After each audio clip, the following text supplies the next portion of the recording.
Luto ang aming ate ng merienda. Ano yan anak niluluto mo? Pancake. O, ayan ang aking prinsesa nagluluto. Paborito niya yung pancake po. O. Yan palang naluluto mo. Kasi iba. Ayun. Mateo kasi nangungulit eh. Nakain agad.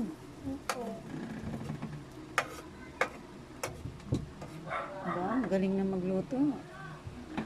Basta pagkain niya. Basta pagkain niya, magaling magluto, ano? Wow.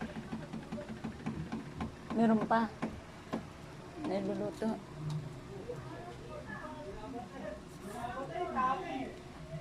Wala lang. Ayun na lang.